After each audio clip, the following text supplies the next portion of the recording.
Terrific, thank you, mate.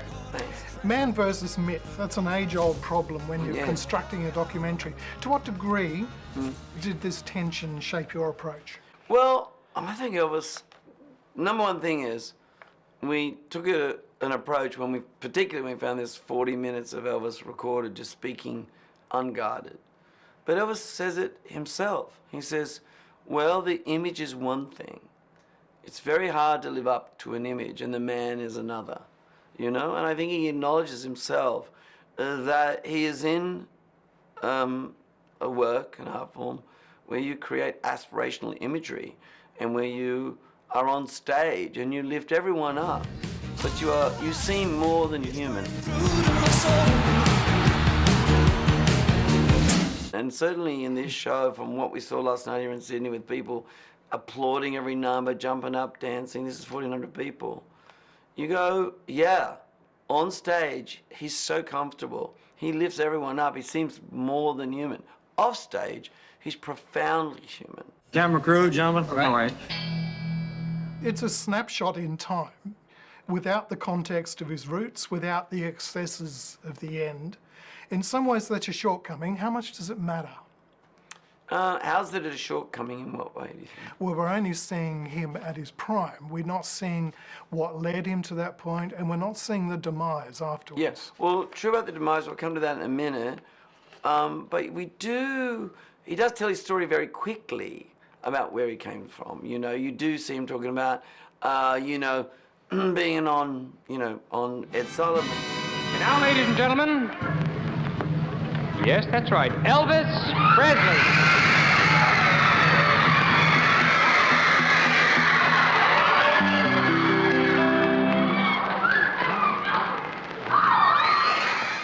And then when he's arrested by the police. So you get to understand that he was a scary rebel.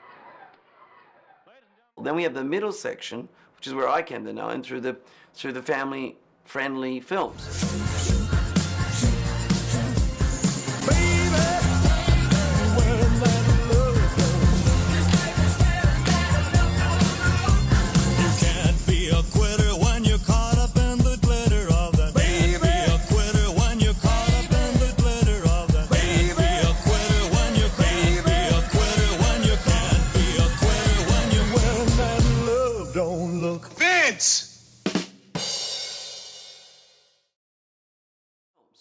But he really gets despondent about that and says, I got to prove to people what I can be. And that's what the footage that we found never before seen in the 70s and the 70s Vegas and the touring and then the 8mm.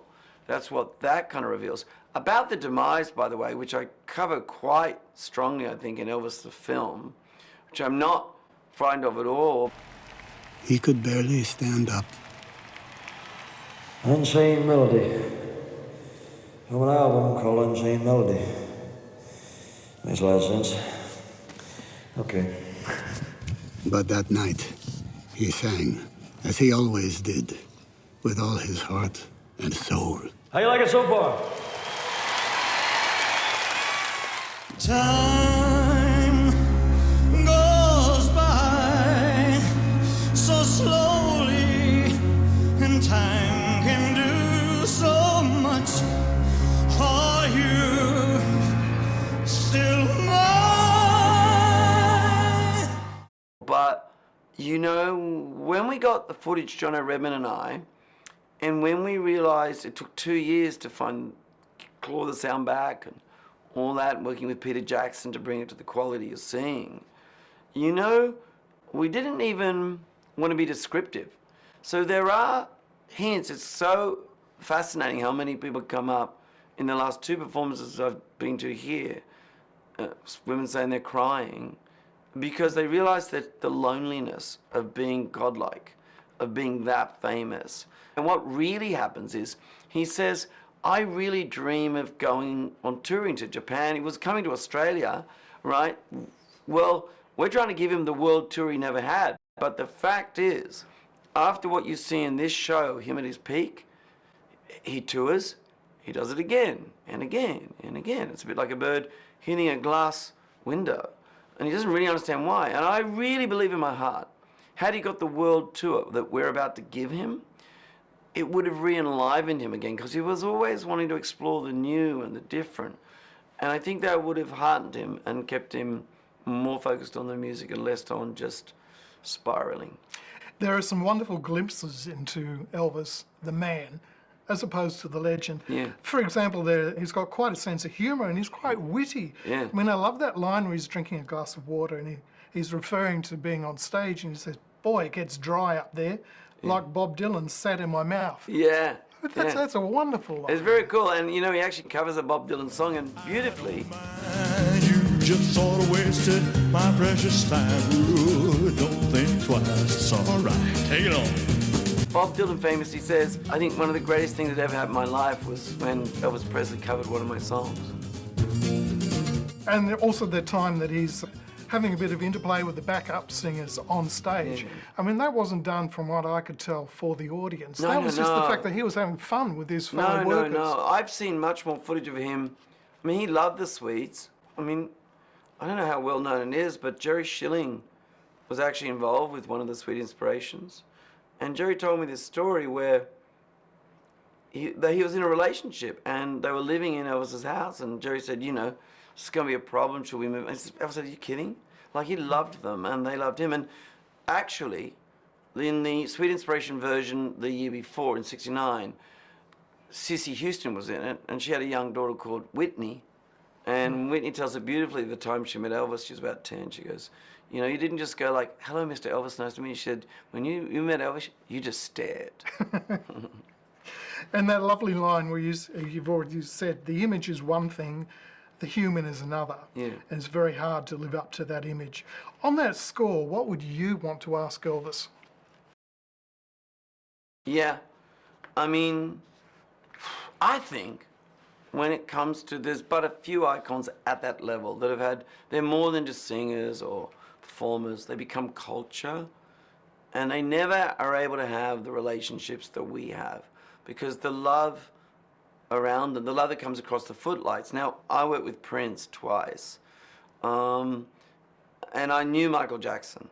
We were talking about something, but, you know, and then there's Elvis, and, you know, you get at that level, and you very, basically, the more fame, that level of fame, loneliness sets in. It's a very lonely place, and the only real love you trust is that coming across the footlights. I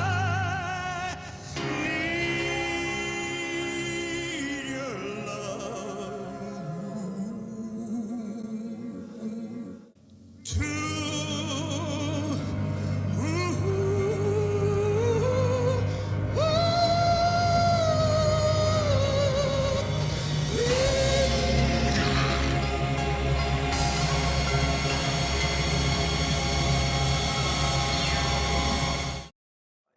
And I'm not sure so much I'd be asking him a question, but I think we all have this feeling of what could we do to make sure that that fame, that loneliness doesn't destroy you? How could we help?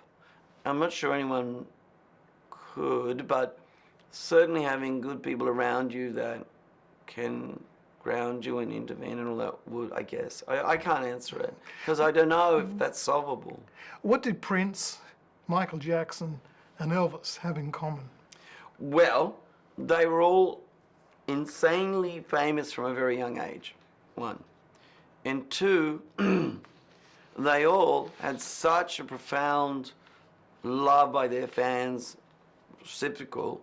And they all had a power of music, and they all, as they got lonelier, ended up, all believed and said, well, I don't do drugs, but they all had an addiction eventually to prescriptions. And that was about, I think, numbing themselves a little bit between the moments that they could be on stage. I mean, Elvis was doing 3 shows a day. So I think there's a pattern there, which is just, and I don't want to say this in any way as a judgment, because none of us, no human beings are them. And that is a very rarefied air to be in, to be that famous, that iconic.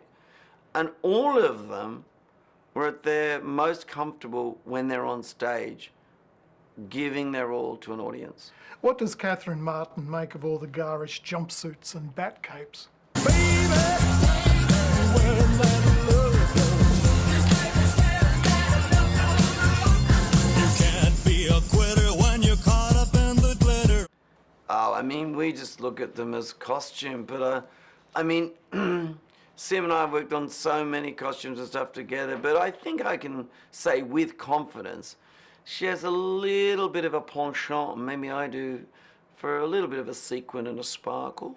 I mean, we could do Jeanne d'Arc, there may be less sparkle in that, but yeah, I mean, by the way, Elvis did not have a stylist. Everything you see with Elvis, he invented it.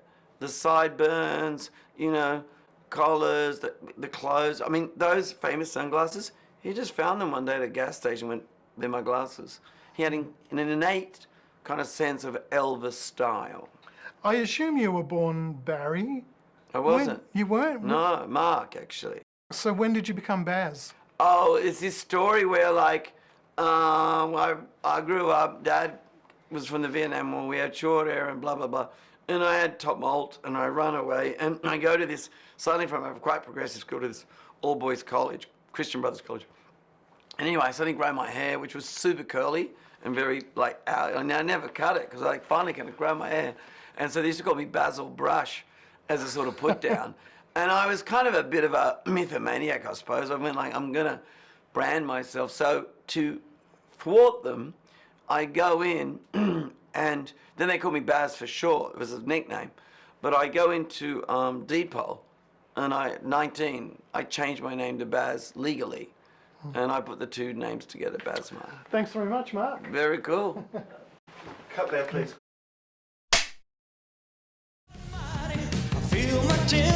Hey, the light's on. I can see you. Hello out there. Hello. Play the hell out of it. If you feel it, you can't help but move to it.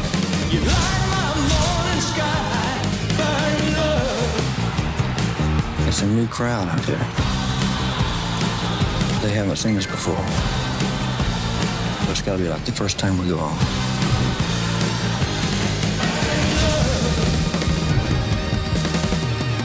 That's one of the secrets.